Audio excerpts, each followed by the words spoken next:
So welcome to the Enterprise Agile global community. And it looks like we have a small group here tonight, and we apologize for our Zoom issues 2 weeks ago when when we initially tried to do this. And some of you who watched the recording may have been here then. We hope you get a chance to watch the recording for Gene. The Enterprise Agile Global Community has been around for somewhere around a decade. We've had, I think, a couple different names.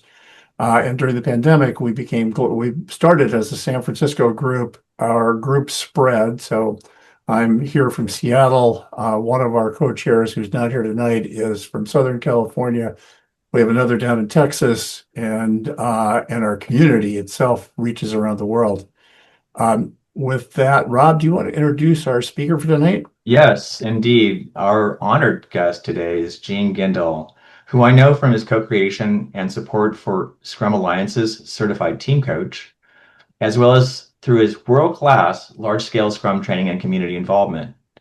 Take it away, Gene.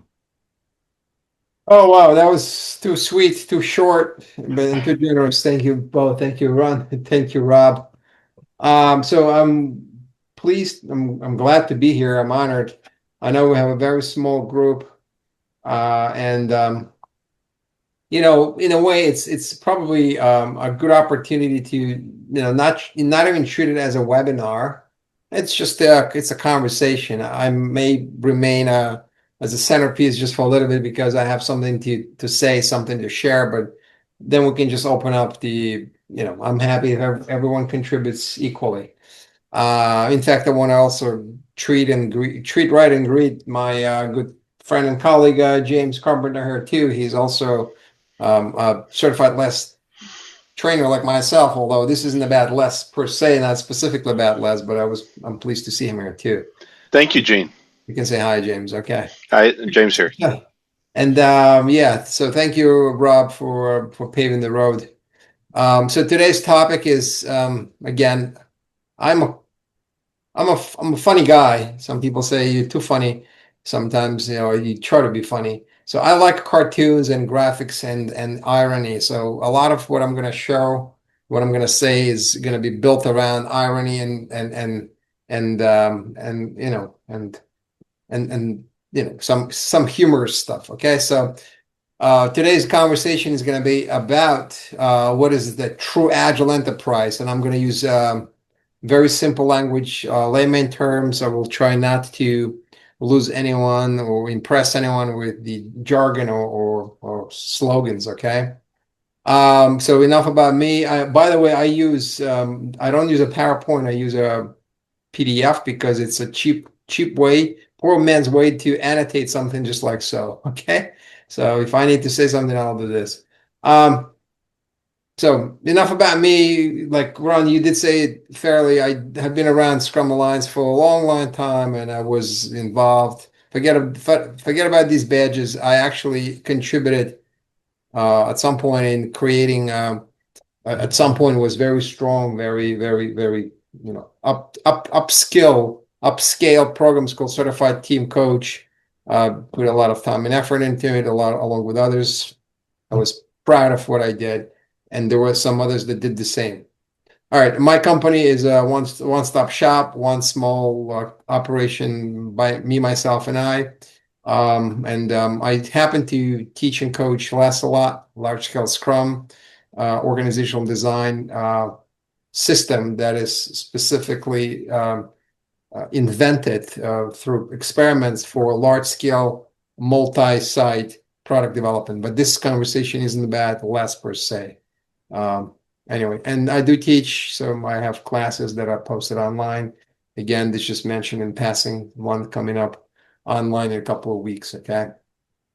So let me share with you what my world looks like, and you are experienced enough to associate with some of this. Probably have seen some of this, and you may even have sentiments that are similar to mine. Right? It's the chaos out there. It's the craziness.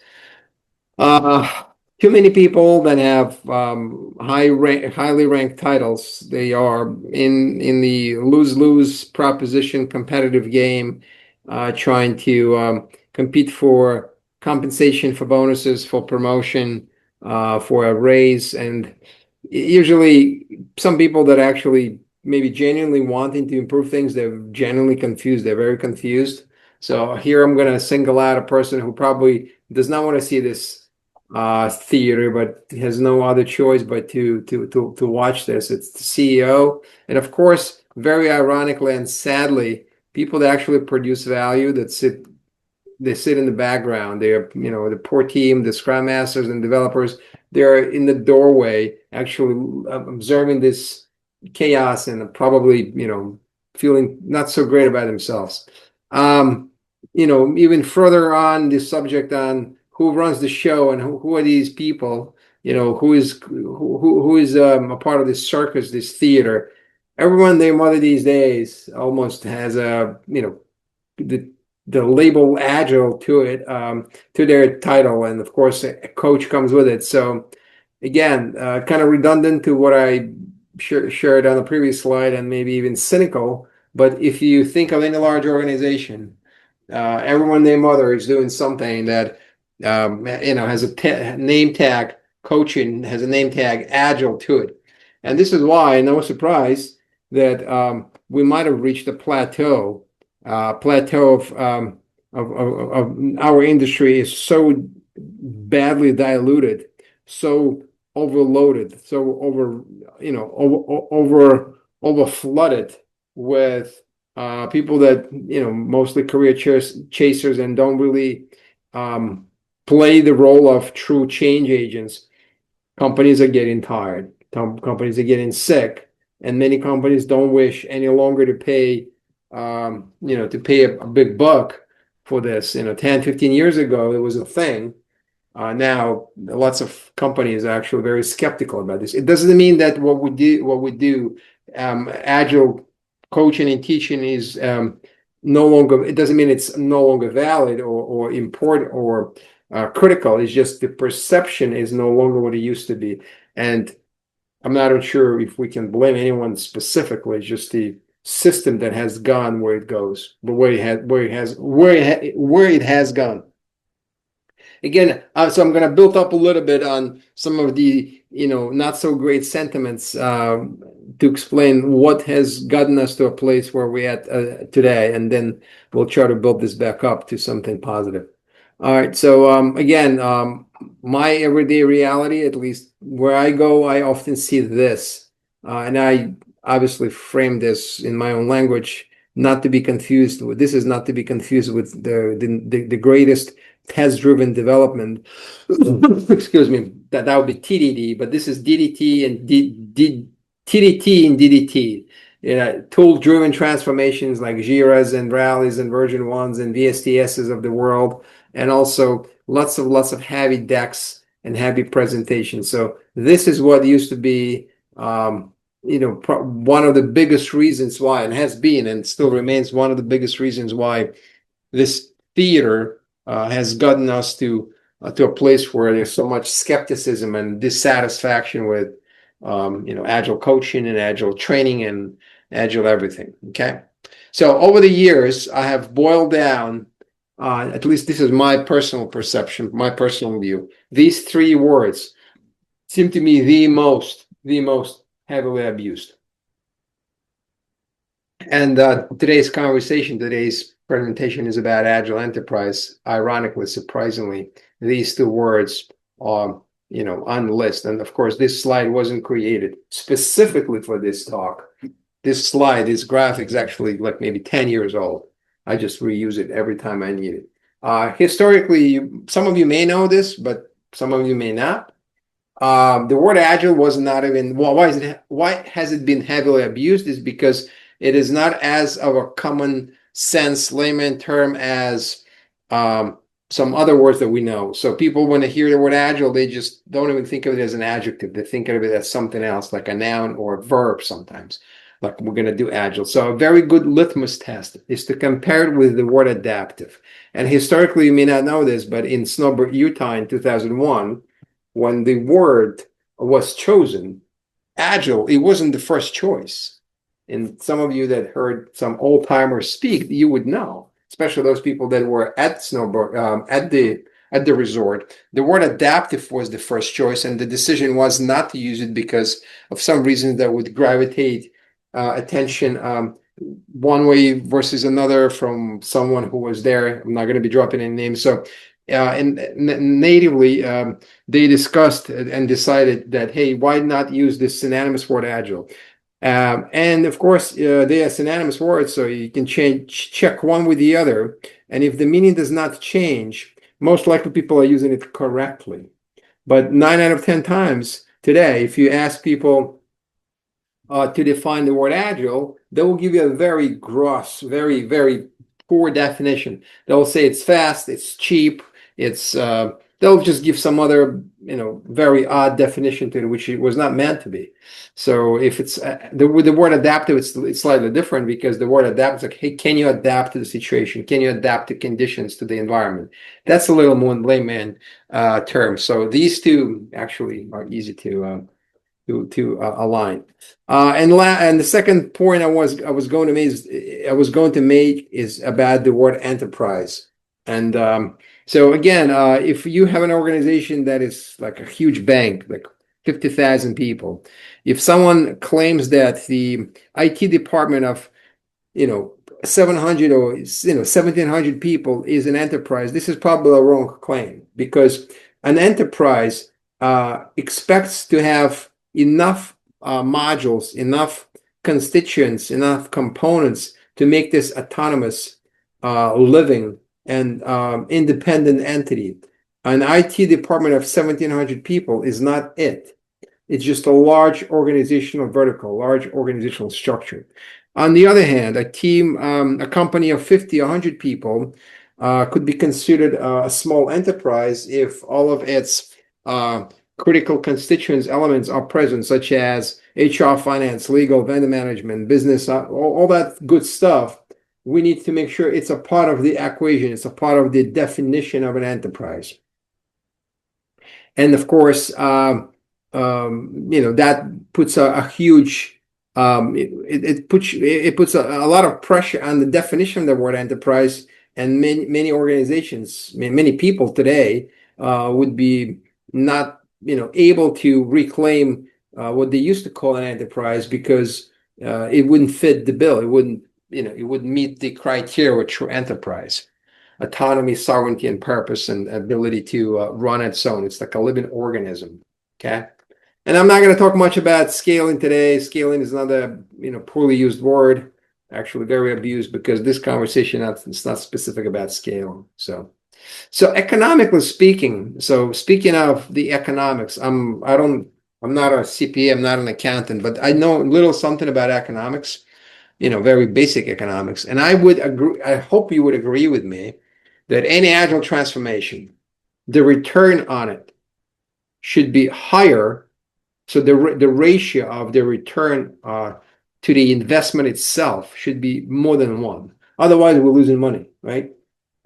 We're not, Ron is thumbs up. Yeah, I think agility is not about going faster. It's be more adaptive, more nimble, light-footed. But if we're actually taking a step and then making an investment, time, energy, and money into the agile transformation, we want to see some return on this investment. It could be in many different forms. We'll become more competitive, more adaptive, more robust, more as an organization.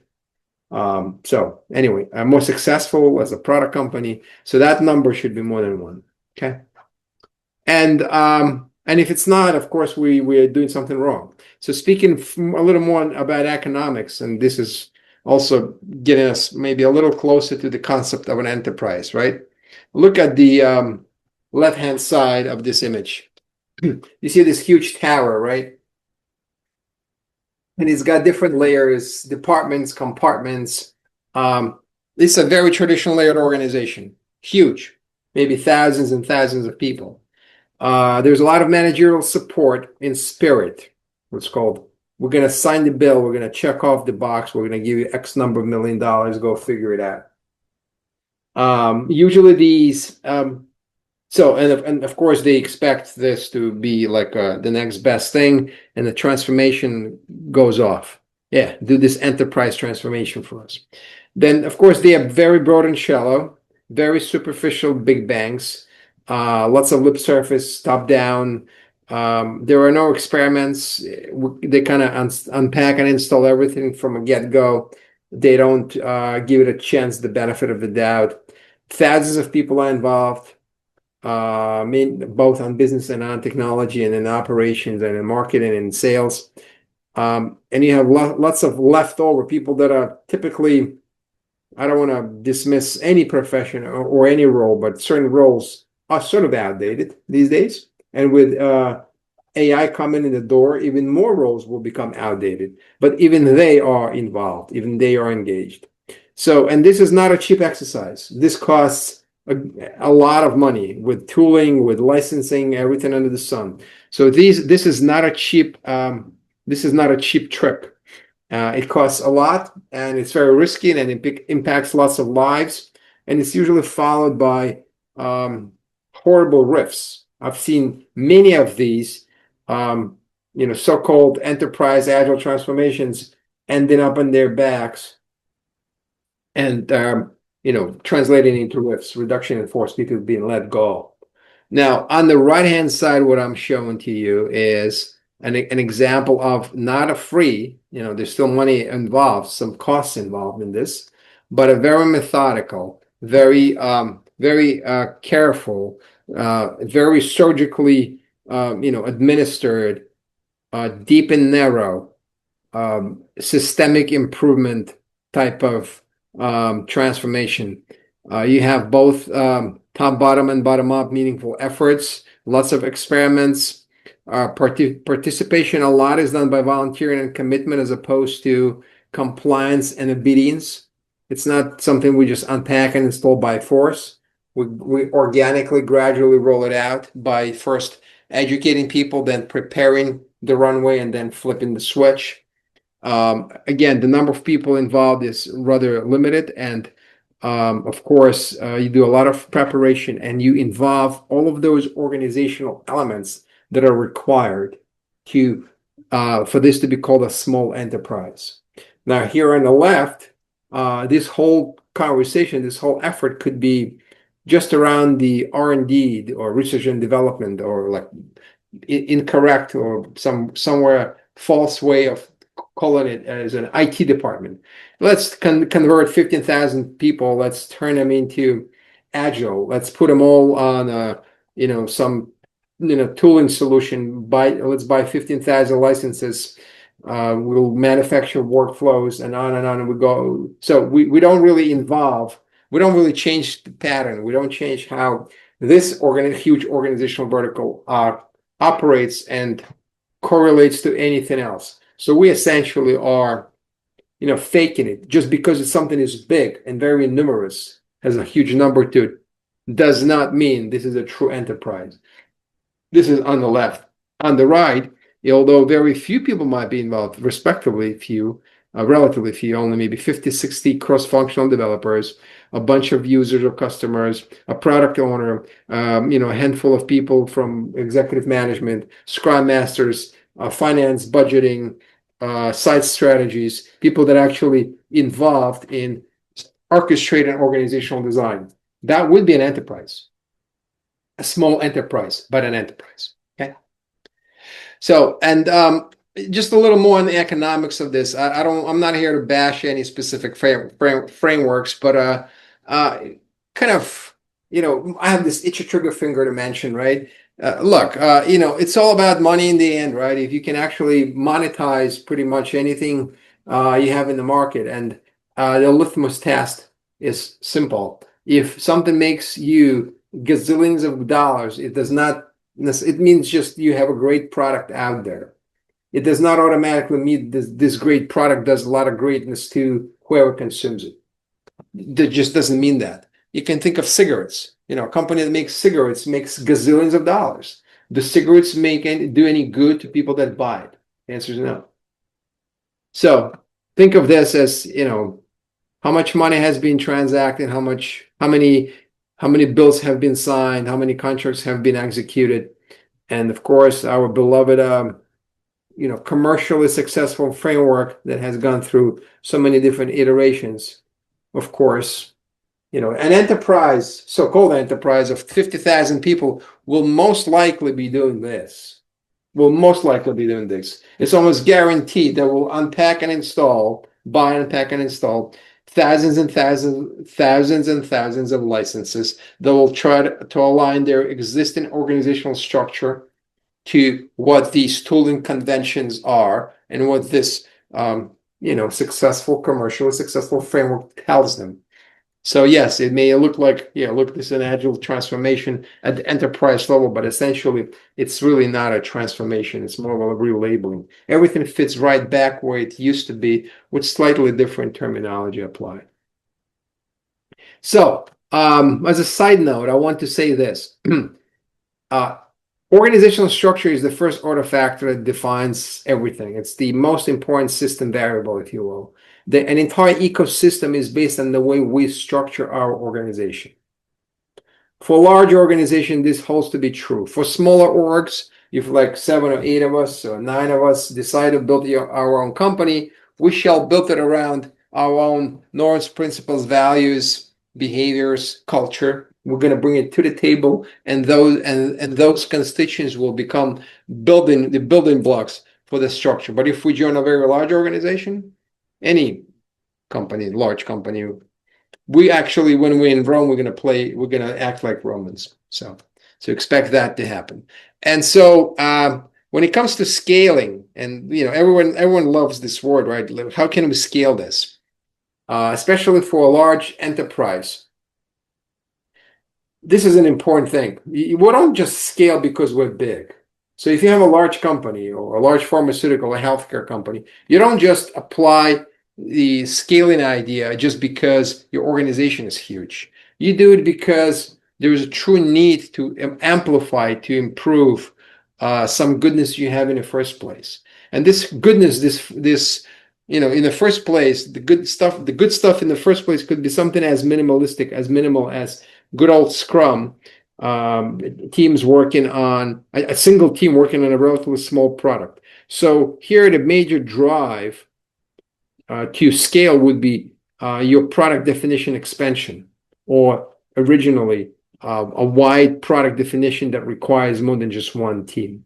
And that, of course, would be so if you properly define your product, and if you build teams around the product and you give them full autonomy and support, and add some additional elements to this org structure that is tailored specifically for product development, and management and marketing and sales, then of course you can rightfully call it an enterprise. This is actually a skip through slide. I'm not going to spend any time on this. I thought of discussing this explicitly, but I probably won't do this because it's a little too dense. This is my compare and contrast of traditional portfolio management to lean portfolio management. It's called LPM. Excuse me, to large scale product management. The dimensions are the same, but what we look at is different. I'm actually rethinking whether or not I should be covering this today, but I'm going to keep it here in the deck in case if you want to reference this. I guess my thinking was here, I wanted to kind of talk about the LPM and large scale product development as much better ways of managing for smaller enterprises that were gravitating towards product centricity and lean. So, but I kind of did not, so let me just skip through it. So let me go back to the concept of enterprise agility, right? To an agile enterprise. So again, this is one of my oldest slides. Wasn't created specifically for this discussion, but I think it's very relevant. So what is fragmented agility? Is when many organizational departments or layers or silos kind of want to jump in a bandwagon of we want to be agile, we want to do agility too. And what ends up happening is that you have many asynchronous, independent, as if it wasn't bad enough, also conflicting attempts to be agile with different standards, different KPIs, different OKRs, different goals, different understanding, different perception. And although all of these elements, again, on point and very important, all of these elements are important constituents of organizational systemic agility. Individually, by themselves, each one independently, shouldn't be treated as an enterprise anything, and shouldn't be really given a lot of, I don't want to say do not give it autonomy. Yes, I would like to say do not give it autonomy in the sense of full independency so they can run off on their own as, as cowboys, as yahoos. Because for the organization to be robust and dynamic and truly adaptive from the back, you need presence of all of these elements. For example, in order for a product organization, and I tend to gravitate towards products and organizations that build and deliver products. You cannot not have a sales department involved in this, or a marketing department involved in this. Why? Because who's going to sell? Who's going to market your product? You cannot not have DevOps as a practice embedded in your cross-functional team capabilities. You cannot, exclude vendor management practices if you need to staff people. If you need to staff your teams, hopefully long term, by using external people. So there are many things here that you certainly cannot exclude HR, because the way people are treated, the way people are promoted, elevated, compensated, very much defines how they're going to operate, how they're going to act together. So HR norms and policies are super, super important. And in fact, HR business partners and HR recruiters and internal HR experts need to be trained and need to be educated on ways agile teams work. Because otherwise they would be optimizing for things that are destructive, deconstructive to what we expect. I can just give you one or two examples. If team members are not incentivized to learn different skills, different techniques, they will remain as single function specialty experts. And it's a very good reason why, because they don't get paid, they don't get compensated or recognized for doing something else. So that goes right back to HR norms and policies and how their roles are defined and what they're being compensated for and how they're being promoted. Okay, just a little more on that. And I'm a big proponent of thinking of HR as a huge element that's responsible for organizational agility, enterprise adaptiveness. Okay, so I actually read all of these books at different points in my career. I don't ask me to quote any of them. They are all very unique in their own way, complementary, but there's one overarching theme. The theme that actually can be explained by Daniel Pink's great video. I get headphones. RC Animate, when he says, you got to remove the question of money off from the table so people can refocus on what they love to do on their work. So anyway, that's just another thing. And of course, this comes with that. No one likes APAs today, unless it's an IPA that's in the bottle. No one loves this. So, and then again, on point, for true agile enterprise to function well, I think I've said it enough, right? HR norms and policies. HR must be fully engaged and included in the transformation, and that actually makes your enterprise a much stronger and much more inclusive org structure. And of course, my other on point would be budgeting. You really want to think of finance and budgeting as a huge element of your enterprise organizational structure and dynamics. I've seen more than enough teams and departments trying to change the way they develop and the way they manage and the way they deliver without really paying attention to how they fund things. And that's the most almost like ironic, ridiculous thing to me. This is in fact why I had this slide here in the first place, because one big part here is the way your funding model works, right? So, for example, for the organization that still uses traditional portfolio management, like, more like a waterfall style, PMO driven, PMO governed organization, they will be mostly project based with fixed funding tied to scope, timeline, and cost. Everything is very strict, very very solid, very, very, very, very rough, and not something you can easily change. It doesn't dynamically change. So with something like this, you try to do an enterprise level of transformation or adoption, whatever you wish to call it.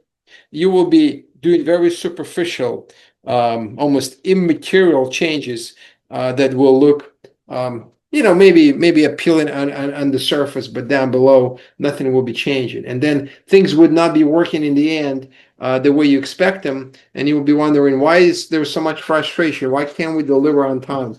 Why are we delivering stuff that our users and customers no longer want? Well, because you funded everything up front, you're changing nothing, you're reflecting to nothing, you're not inspecting and adapting. So the requirement that you developed to and delivered was outdated 6 months ago, but you continued working on it because it was already funded.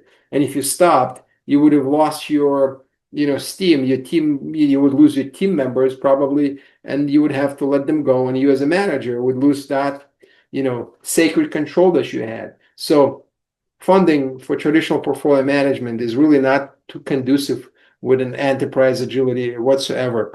Now you get a little better, well, significantly better if you get to LPM, because you can dynamically fund various efforts.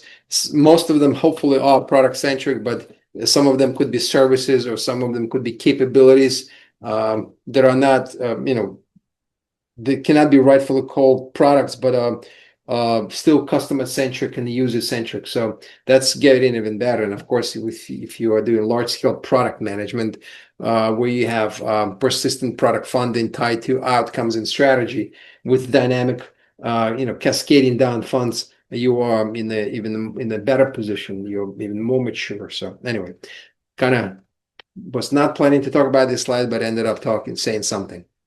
So the net is this.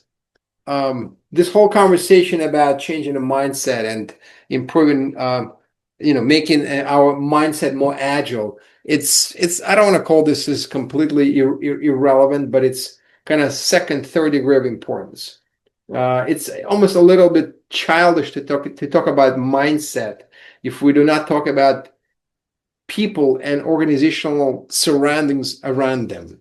Kind of redundant. Organizational conditions around them. So you really want to address organizational design first and foremost. And instead of jumping to conclusions that, hey, if we're big, this is an enterprise level effort, don't do that. I don't think it should be done that way.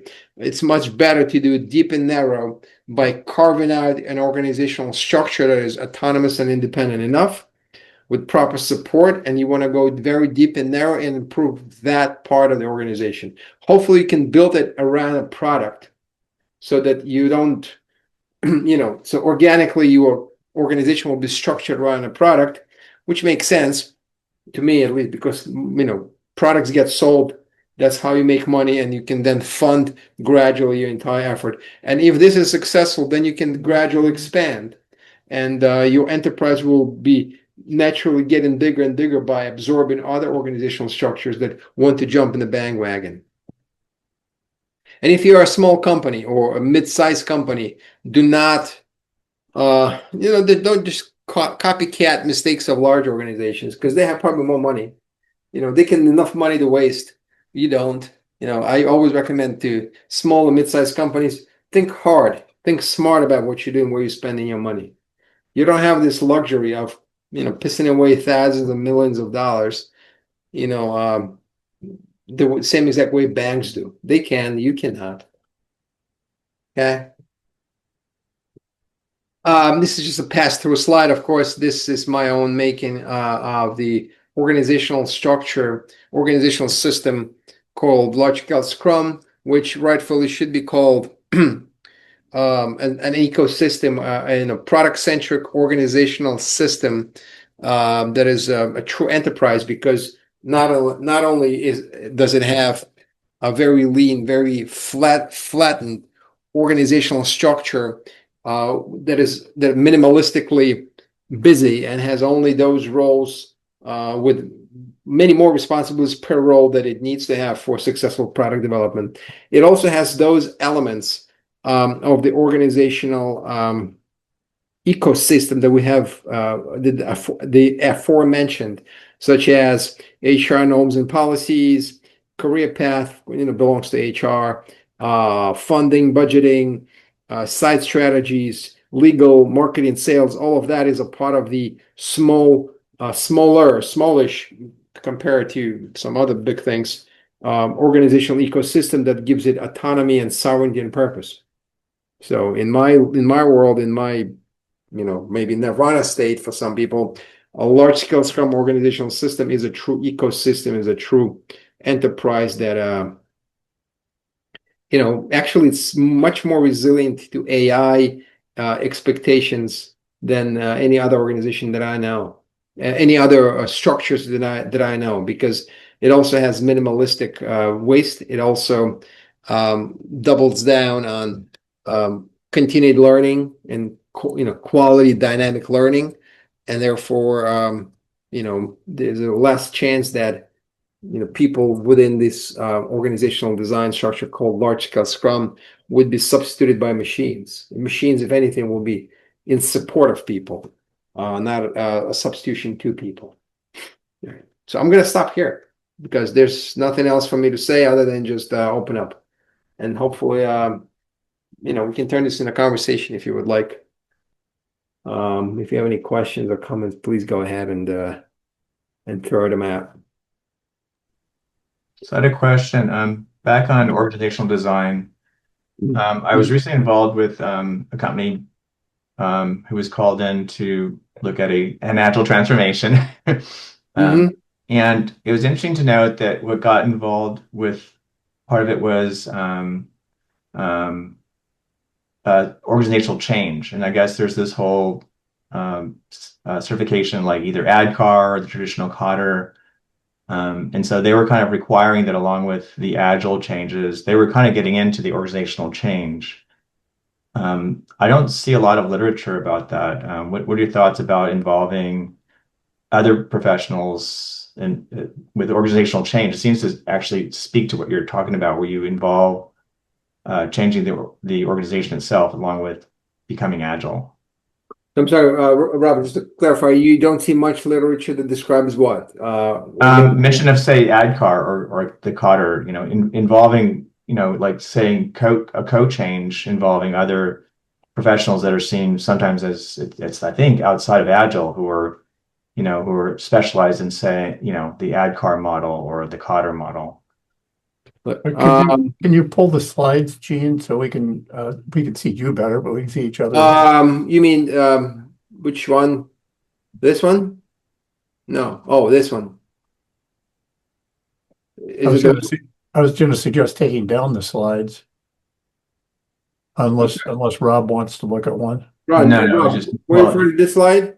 No. I was saying that your main point is that before you get to mindset, you deal with changing the culture. Right. So, yeah, you're probably talking about this. The couple slides that refer to this. And one said mindset. Yeah, So this one. Before you get that one. So design. I'm actually a long time ago former HR professional. So and so more than design, I'm just saying that recently what I'm seeing, what was required by the company that was being addressed was that the involvement of organizational change professionals, and this is separate, and they specialize, like I'm saying, I had to look it up to know what it was.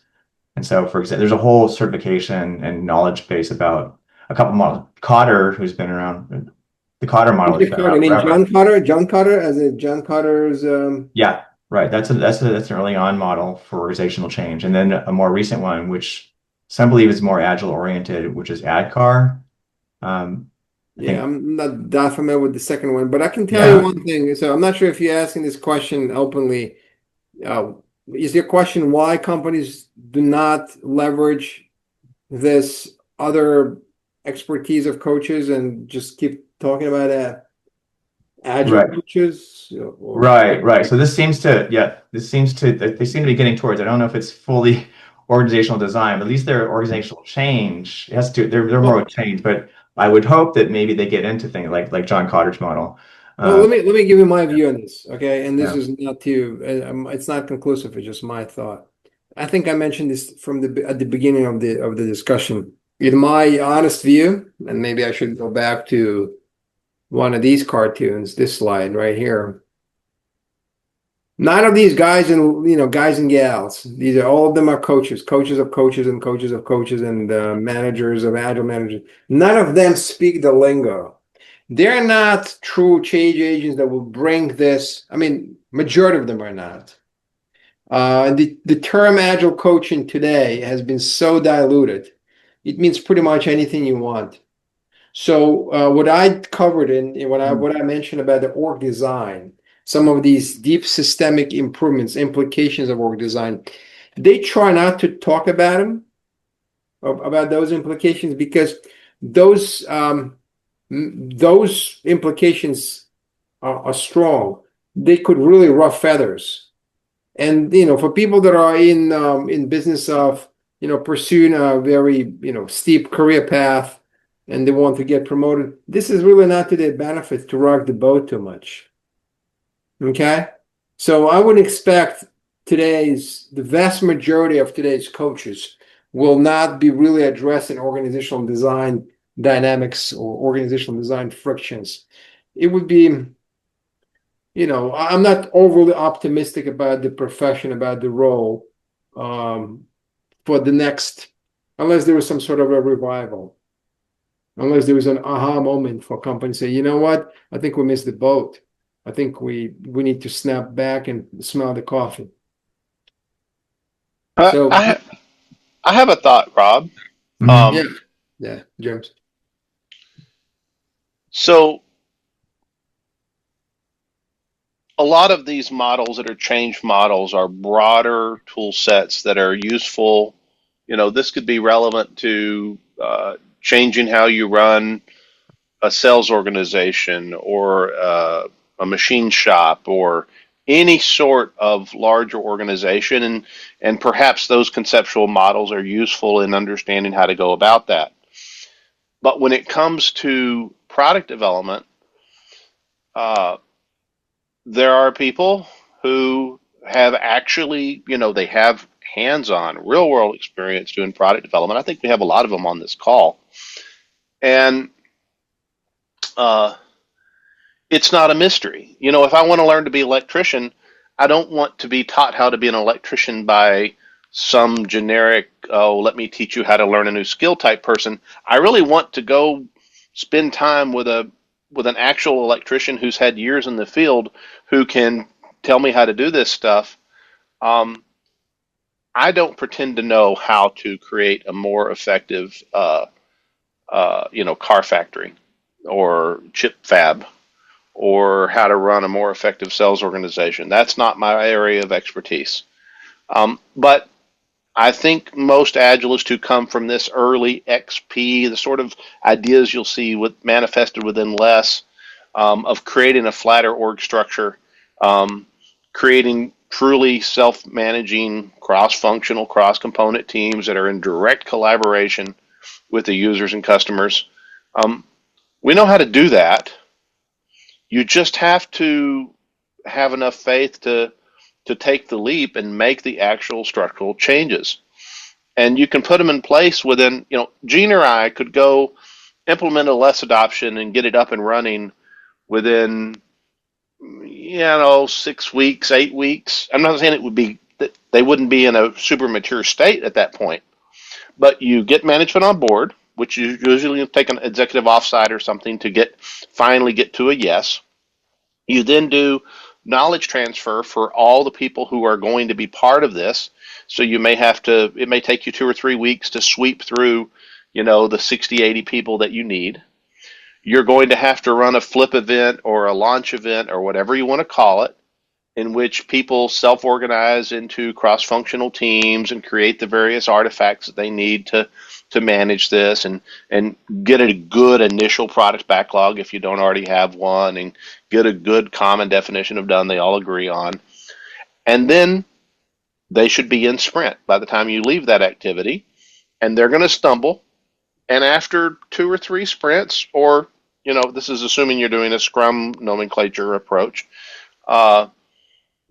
as long as management starts to demonstrate ideal behaviors, so that people accept that the ecosystem has indeed changed and it's not just lip service, you will see radically different behaviors almost overnight in corporate terms. Now, all this means is they'll stop digging the hole deeper. It may take, a year or 2 or 3 to start, dealing with all the technical cruft that they've built up over the years. But, going in and doing this is relatively straightforward. And one of the beautiful parts of LESS is they have canonized a lot of, Boss and Craig have canonized a lot of the things that I think more serious players in the Agile, or early Agile, it's almost like it's almost a time warp before the Agile industrial complex distorted everything. It's not really new. It's just almost a blast from the past, but how do you do it at scale? So back to the ADKAR or the Cotter model. Not that there's not value there in helping to understand, but I don't think you want a generic change agent. You simply want someone who knows how to go fix a product development organization that happens to be aware of that information, whether he or she is aware of it because they formally could rattle off ADKAR on a whiteboard if asked, or whether they just intuitively have a grasp of it.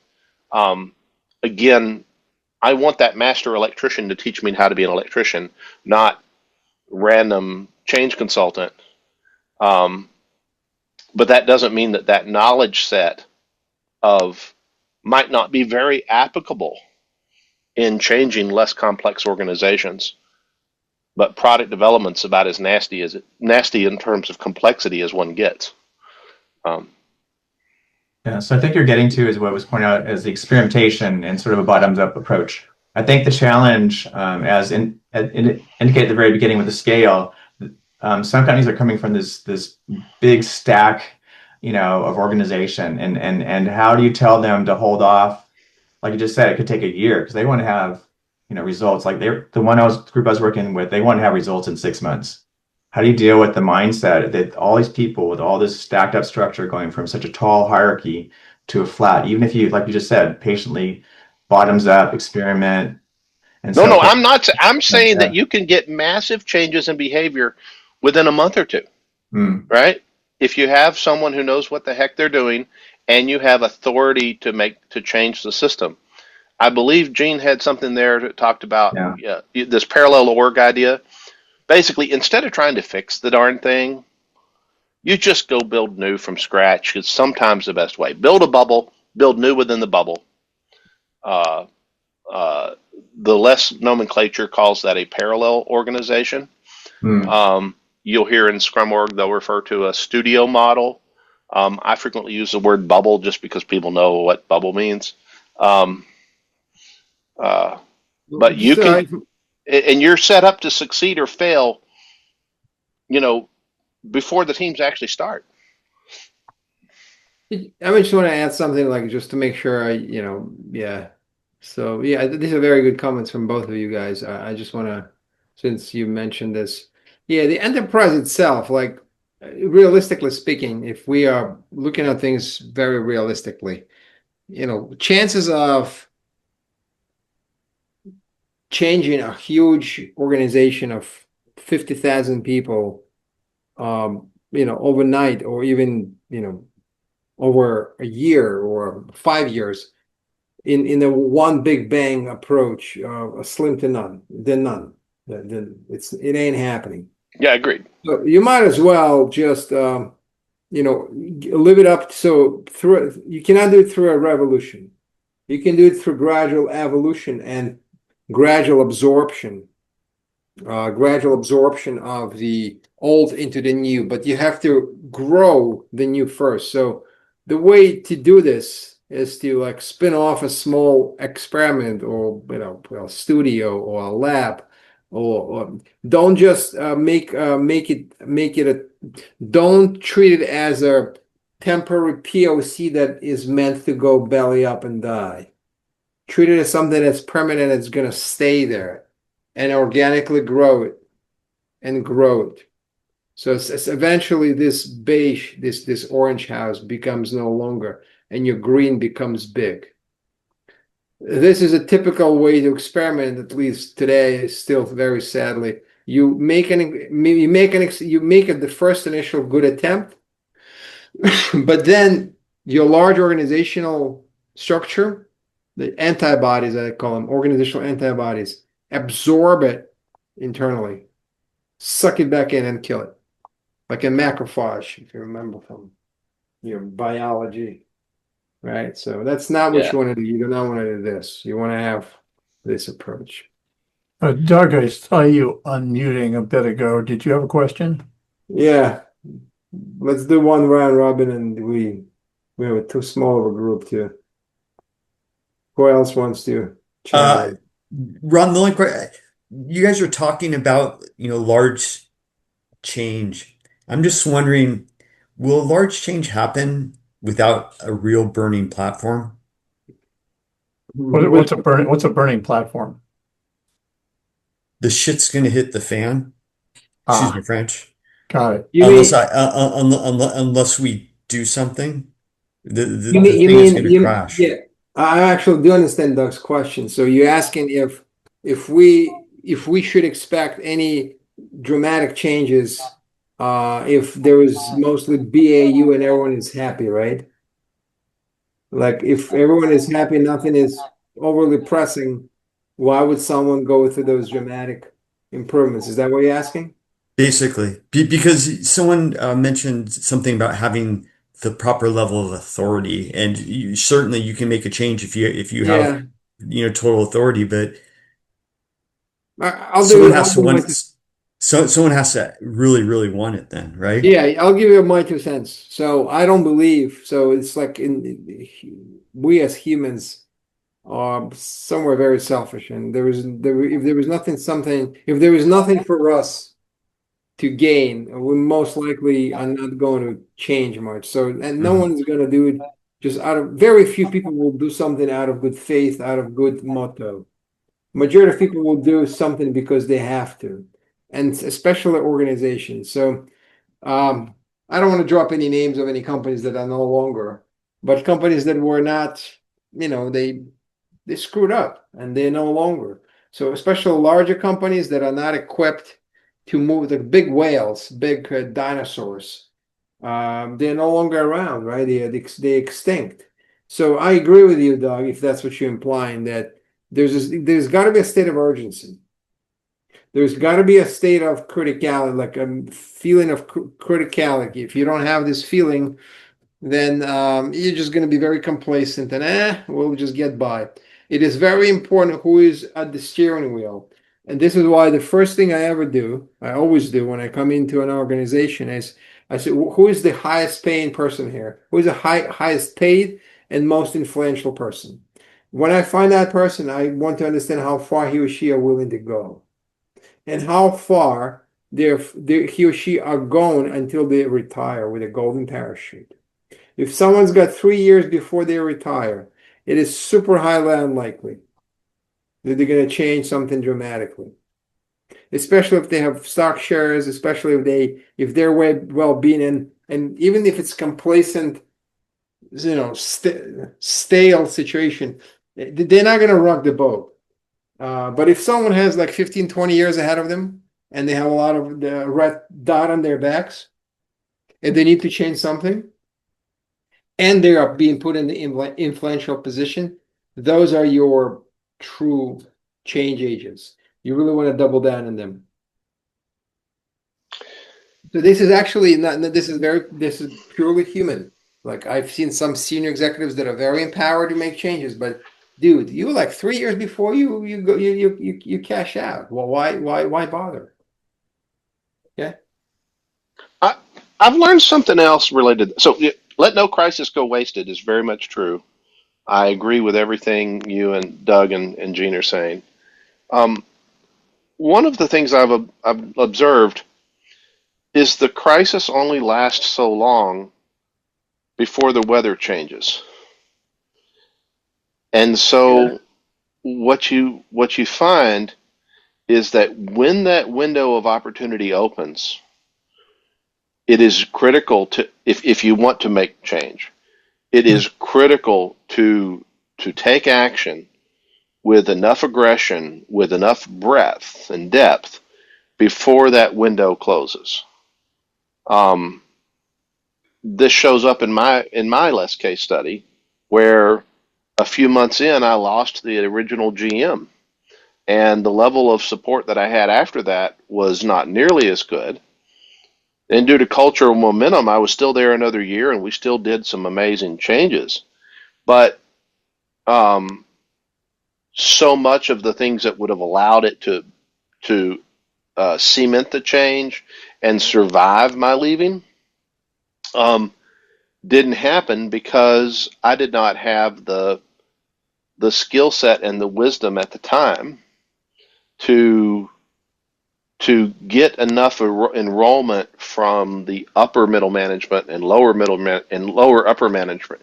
I did not have the skill set to get enough buy-in and commitment from the upper middle management and the lower upper management that it would be difficult for them to that they would lose face by rolling it back. I had super high level guy was willing to support me all the way. I had two or three people down a vertical that were willing to do change and eagerly did so, and we did amazing things. But some of the passive aggressive behavior parallel some other senior vice presidents and senior directors. Um, there were VPs and senior directors that were problematic. And had I had the skill set and the knowledge to move fast enough, um, I think we would have been more successful in the longer term.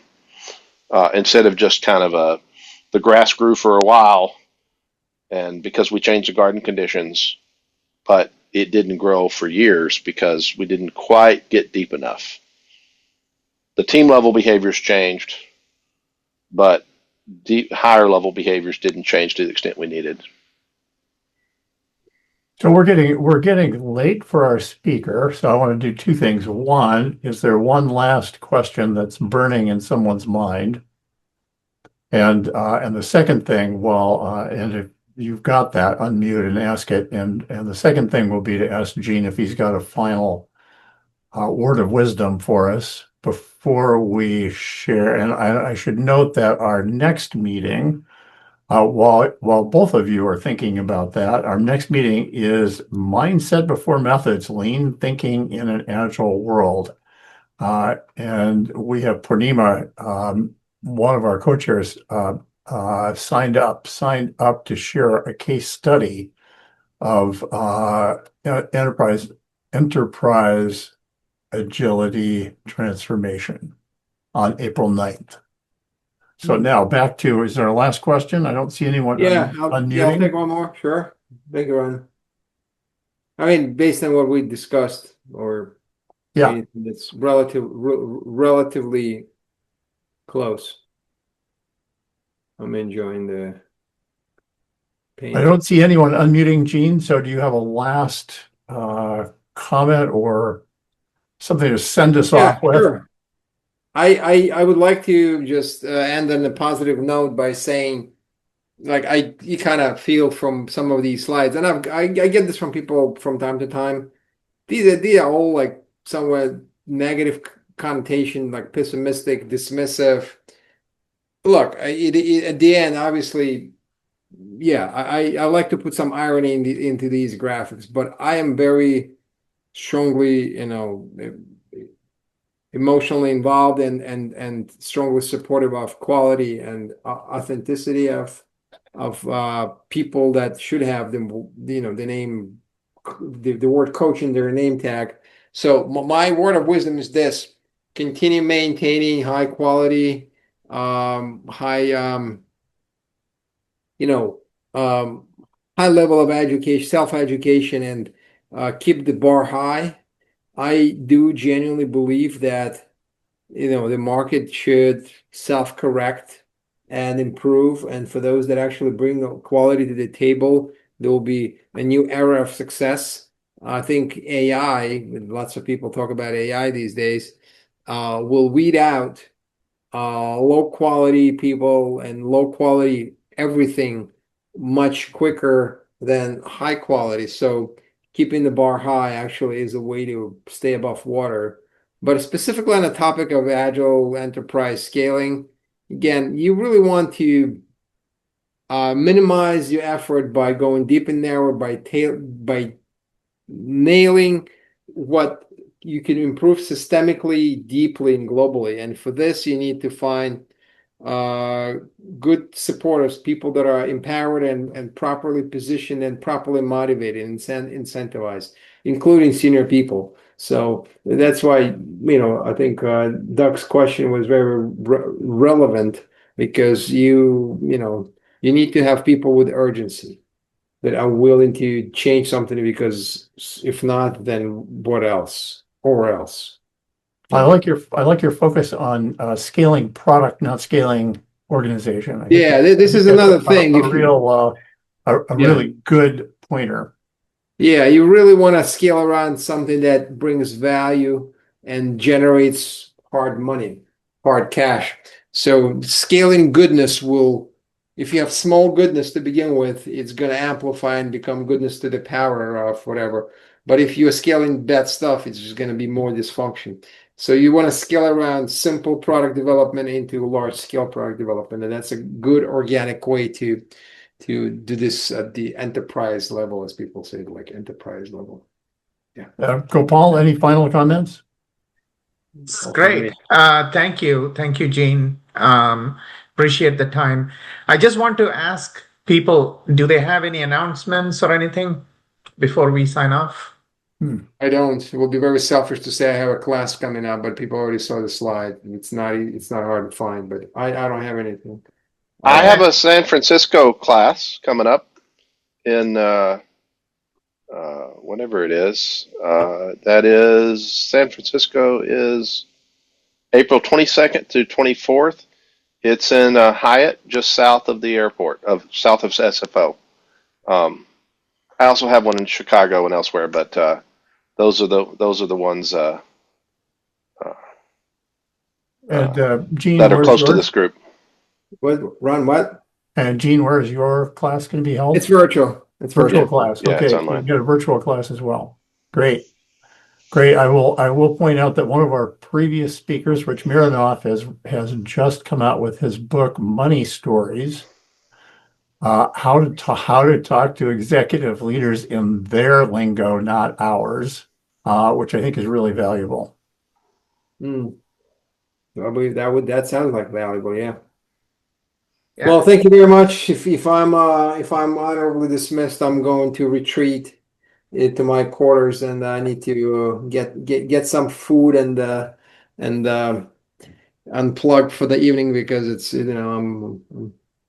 I'm dozing off a little. Yeah, thanks so much, Gene. Great. Really appreciate It it. was a great time, and thank you for joining, and thank you for asking questions and making comments. Thanks so much, Gene. Everyone, thank you. Oh, and by the way, the slides will be available. I posted the link in the chat window. And Ron, if you would be so kind, and Rob and Gopal, when you guys have a recording, would you also share it with me? Yes, Absolutely. absolutely. Excellent. Okay. And I'll share my deck with you too. All right, everyone, have a good night. Have a good night. Enjoy. Thank Good you. night, everyone. Bye-bye. Good night.